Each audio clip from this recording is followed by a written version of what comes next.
There's a river that carves a slow, meandering path through the high plains of the American West. And along its banks, I noticed something unusual on Google Earth. A bend in the river had carved the earth in such a way that a tall, narrow bridge of land was left standing in the middle of the valley.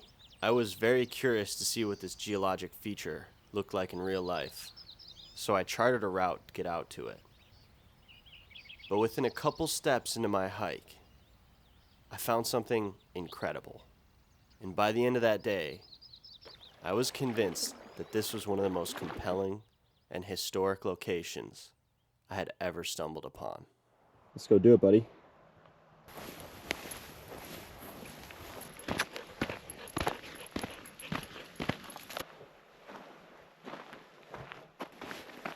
You know what's really interesting?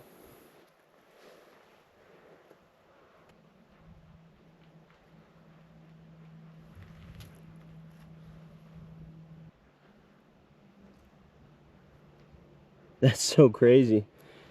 So this looks like some lithic scatter, but the weird thing is it's just sitting right on the side of this anthill. There's more.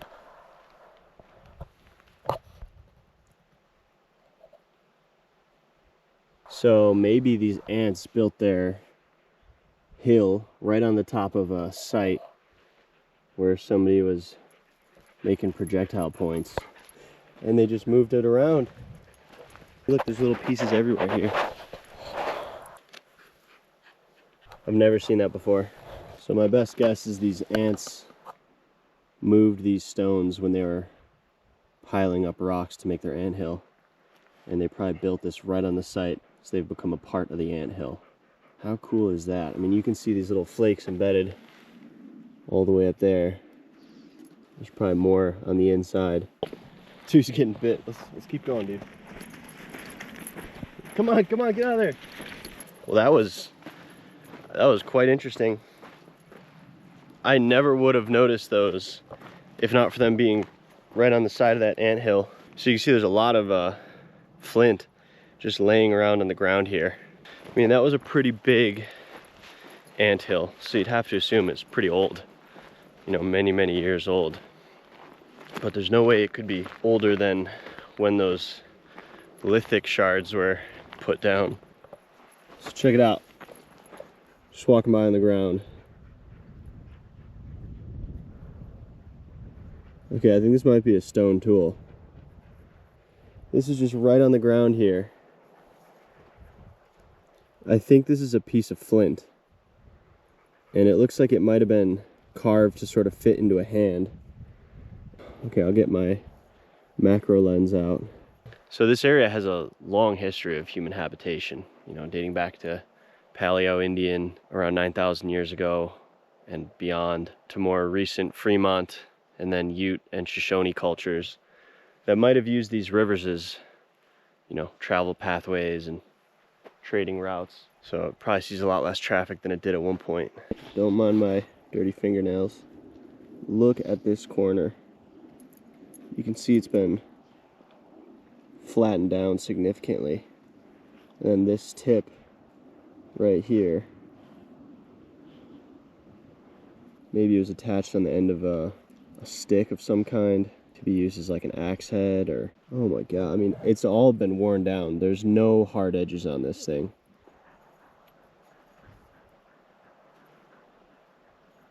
This corner in particular looks like it's just seen repeated impacts. It is so blunted. Wow. How would they have? And maybe cut along this tip, or possibly scrape, you know, possibly help scrape off hides. I wasn't sure at first, but I have no question in my mind now that this is some sort of stone tool. No doubt about it. Like, that is just wonderful.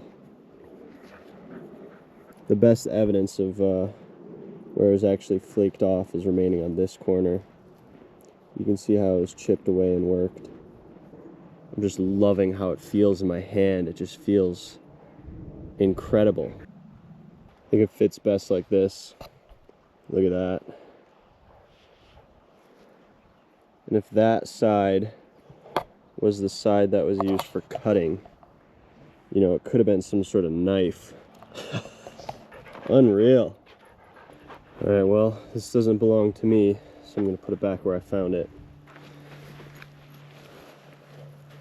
And I think of all the artifacts I have stumbled upon on my travels, that one has the feeling of being used the most.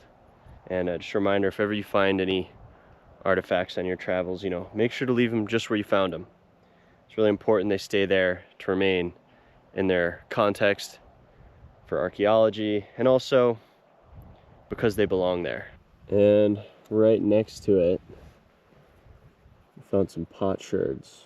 It's pretty likely that I had found the remnants of a small occupation site used by the Shoshone or earlier native cultures who would have passed through this area. Oh, wow. It's right next to where a little creek intersects with the larger river. It's comparable to how small towns form at the intersection of two highways. Where these two waterways meet represents a crossroads of travel routes, hunting territories, and trade networks across the arid highlands. I can start to see the beginning of that bridge in the distance.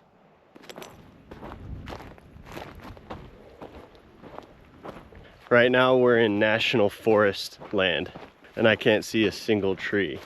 Plus, the presence of workable stone in the area could have made this an important stop to craft tools used in hunting, trading, or possibly ceremonial purposes. Massive cairns.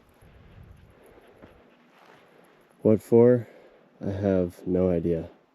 I think these mean something. It sort of seems to be about the size of a grave.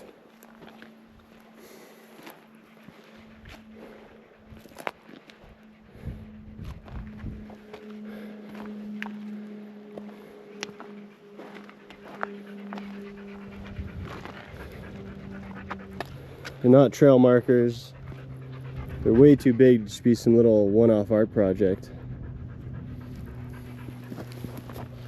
I wonder if there's any chance those are actual graves. Whoa. Cool. This may be known as a blank, a chert or quartzite-rich core of stone that was impacted to produce smaller pieces of rock for making projectile points or tools. Man. The nearly perfect circular shape suggests a secondary use.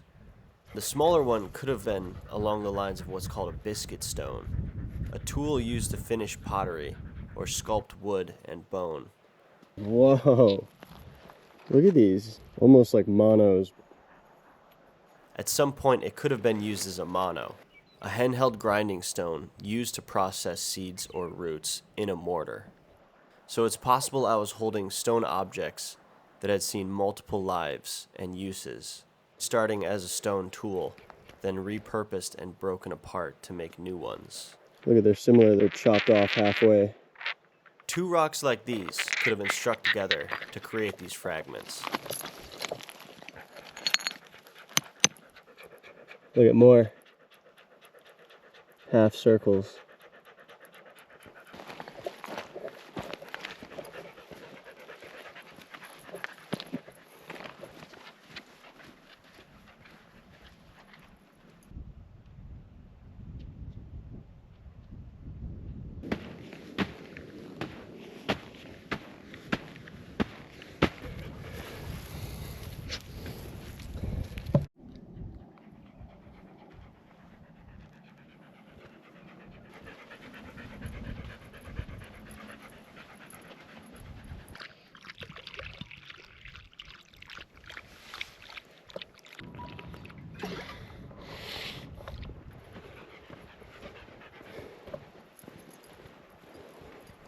Okay, the land bridge is right there. I can see it.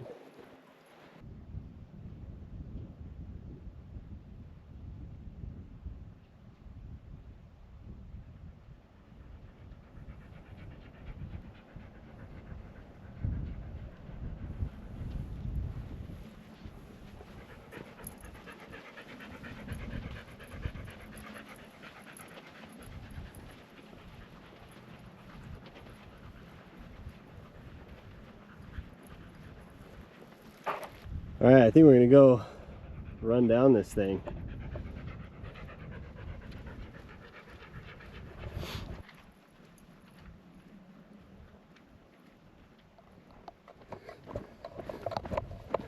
Dewey, come on, buddy.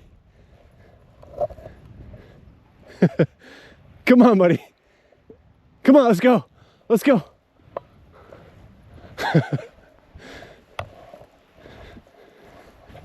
Good boy.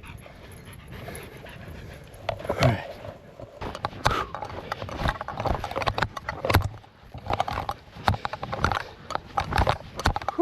So this is the start of that bridge.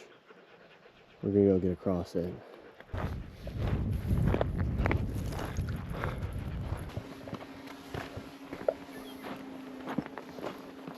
Oh, cool.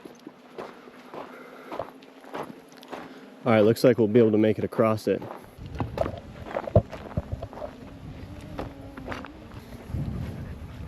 So when I measured it, it looks like it's about 0.4 miles long, which is pretty large.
So I wasn't sure if it was going to be made out of dirt or mud or what, but it's actually made out of rock. So because of that, it's almost certainly an entrenched meander, which means that the course of the river was set before the rock became the foundation of the river and occurred in like a soft soil floodplain before the rock was uplifted, and that river course was then entrenched into the rock that was uplifted.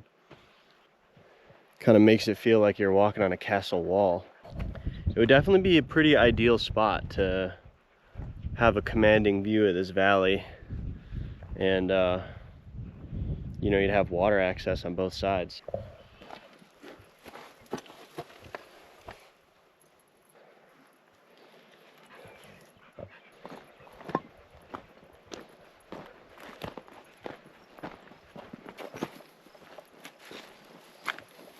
Oh, here we go.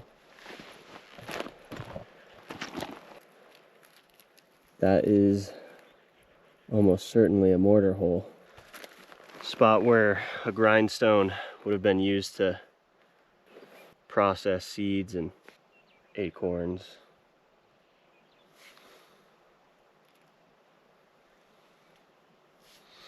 This area has a really long history.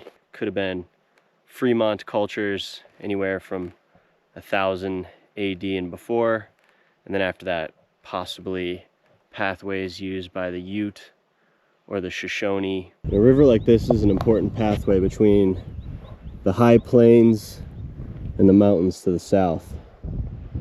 So, you know, the semi-nomadic peoples would have traveled up and down these waterways according to the seasons and made seasonal camps on the top of rock outcropping like this. These big fertile floodplains could have been an invaluable source of food before these rivers were dammed up. This river would swell in the summer during peak snowmelt season, and it would nourish all of these fields down below with fresh nutrients and sediment.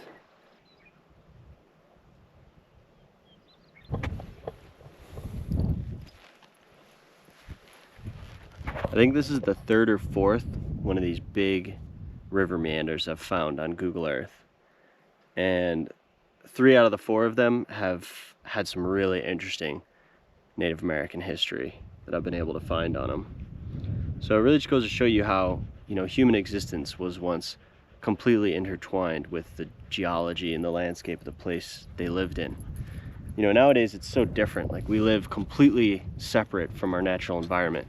There's millions of people living in Phoenix and Arizona where no humans should live because there's no water. And then we've got places that are gorgeous and habitable that are miles away from the nearest human settlement. So somehow we've completely divorced ourselves from our reliance on our natural geology to survive in a very short amount of time. Just making my way up the point. There's another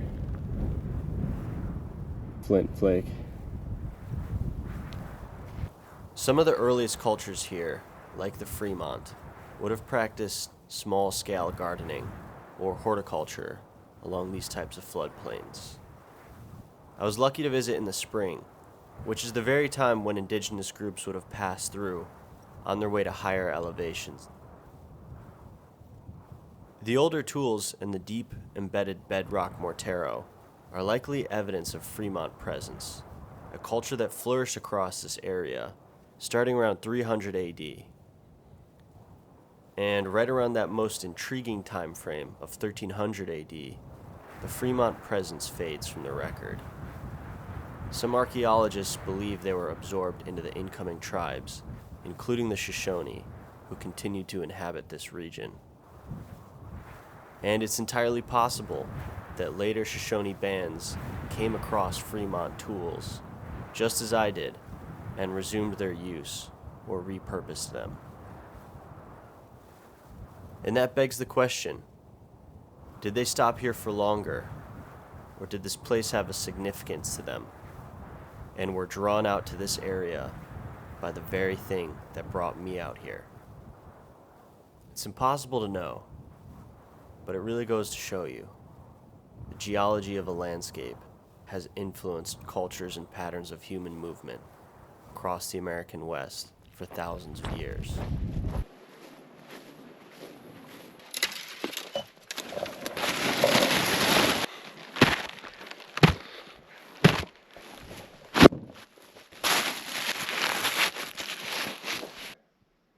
Check out the swallows' nests. They build them into these overhangs. Really cool.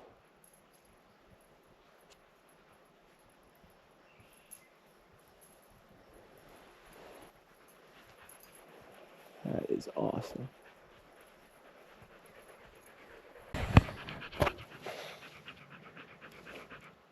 Look at these. Oh my God, these are terrible. Check out this level 10 mage staff I just found. Oh, hold the phone here. What up, Stick Nation? This is my level 10 mage staff / battle hammer.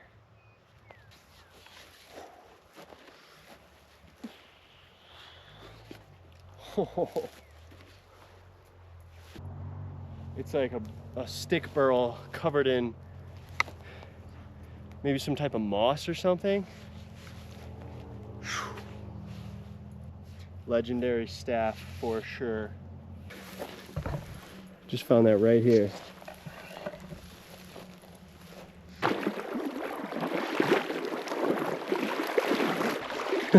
Good boy. I was really worried we were gonna have to swim across this river. And none of my electronics are in waterproof containers. Well, we got one more of these to go up ahead. It's been kind of an incredible place. I really didn't think it was going to be that amazing, and it turned out to be, I mean, honestly incredible.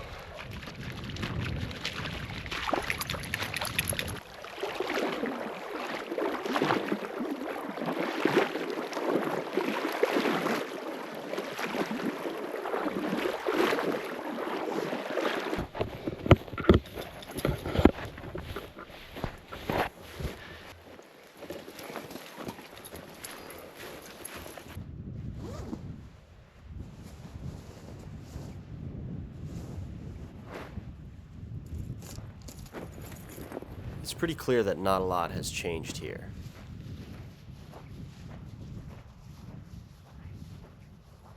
In this quiet valley, these artifacts have remained undisturbed for hundreds, even thousands of years.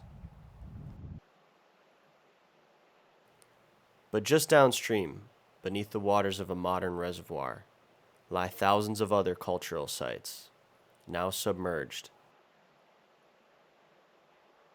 This is a powerful reminder of how vulnerable places like this are.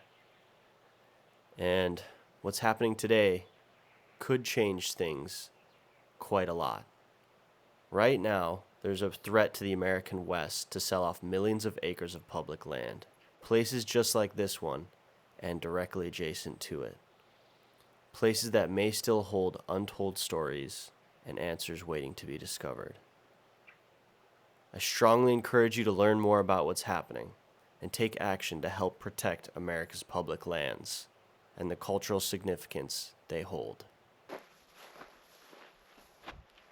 See that? That's just a little random cloud burst. Just gonna roll over us.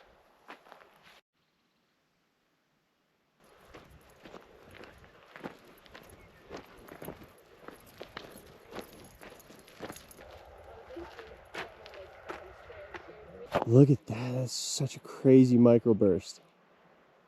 It is so clear around it, but in the center of that is probably a really powerful downpour of rain.